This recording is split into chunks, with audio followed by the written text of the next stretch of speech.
Good morning, students. Today we are going to start our second lesson, which is a poem, The Ant and the Cricket. This is a story, often with animals as characters, that convey a moral. This poem about an ant and a cricket contain an idea of far-reaching significance, which is as true of a four-legged cricket as of a two-legged one. Surely you have seen a cricket that has two legs. A silly young cricket, accustomed to sing through the warm, sunny months of gay summer and spring, began to complain when he found that at home his cupboard was empty and winter was come. Not a crumb to be found on the snow-covered ground, not a flower could he see, not a leaf on a tree. Oh, what will become, say the cricket, of me? ये जो poem है ये एक aunt के बारे में है, एक चींटी के बारे में है और एक टिड्डे के बारे में है। तो ये जो पोएम है ये इसके थ्रू एक मैसेज कन्वे करना चाह रहे हैं, एक मैसेज भेजना चाह रहे हैं कि जो वक्त पर काम नहीं करता तो उसको कितनी परेशानी होती है। A silly young cricket accustomed to sing through the warm sunny months of gay summer and spring।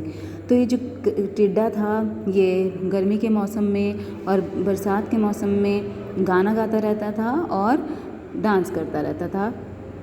ये अपने आप ये बिल्कुल भी इस बात पे ध्यान नहीं देता था कि उसको अपना आगे जब मौसम ठंडा हो जाएगा और जब अपने आप को उसे छिपाना पड़ेगा कहीं पर ठंड से तो वो फिर क्या खाएगा, कहाँ पे वो रहेगा, कहाँ पर वो अपने आप को छिपा के रखेगा, क्योंकि उसने अपने लिए ना तो कोई खाना इकट्ठा किया था और ना ही उसने अपने लिए कोई जगह ऐसी बनाई थी जहाँ पर वो अपने आप को छिपा सके। Not a crumb to be found on the snow-covered ground, not a flower could he see, not a leaf on a tree।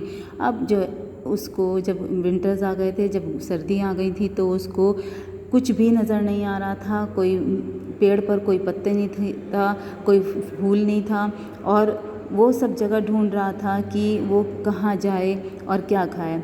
At last by starvation and famine made bold, all dripping with wet and all trembling with cold, away he set off to a miserly ant to see if to keep him alive he would grant him shelter from rain and mouthful of grain. He wished only to borrow, he would repay it tomorrow. If not, he must die of starvation and sorrow। तो जब उसे बहुत ज़्यादा भूख लग रही थी और वो बहुत ज़्यादा परेशान हो रहा था तो उसने सोचा कि वो आंट के पास जाए, आंट के पास जाकर वो वहाँ पर उससे खाना मांगे, उससे शेल्टर मांगे। लेकिन आंट जो थी वो बहुत कंजूस थी। आंट चींटी को कहते हैं, आंट जो है वो चींटी बहुत कंजूस थी और उसने ना तो और वो उसके पास जाकर जब वो गया टिड्डा उस चींटी के पास तो उसने उसको बोला कि उसे रहने के लिए जगह चाहिए, बारिश से बचने के लिए और उसको खाना चाहिए, क्योंकि अगर वो खाना नहीं खा पाएगा तो फिर वो मर जाएगा। और वो उसने ये भी बोला कि वो इसको आप अगले दिन नेक्स्ट डे उसको वो वापस कर देगा। Says the ant to the cricket, I am your servant and friend, but we ants never borrow, we ants never lend. But tell me, dear cricket, did you lay nothing by when?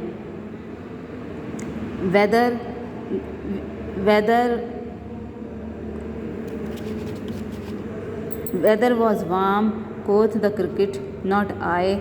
My heart was light, that I sang day and night, for all nature looked gay. Say, you sang, sir, you say।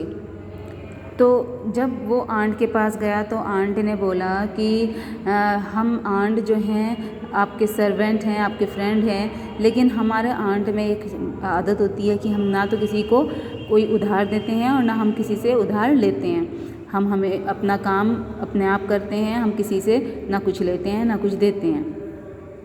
और आपने जब ये weather के लिए आपने क्या, जब गर्मी थी, जब मौसम अच्छा था, तो आपने उस वक्त क्या किया वेदर में? उस वक्त आपने अपने लिए क्या कुछ इकट्ठा किया, कुछ अपने लिए बनाया, और जो है आप पूरा गर्मियों में डांस करते रहे, गाना गाते रहे।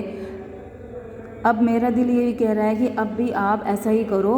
अब ये जो मौसम ठंडा है, इसे भी आप गाना गाओ, डांस करो और इसको विंटर को आप भगा दो। Go then say the ant and dance the winter away, और विंटर में डांस करके उसे विंटर को यहाँ से भगा दो।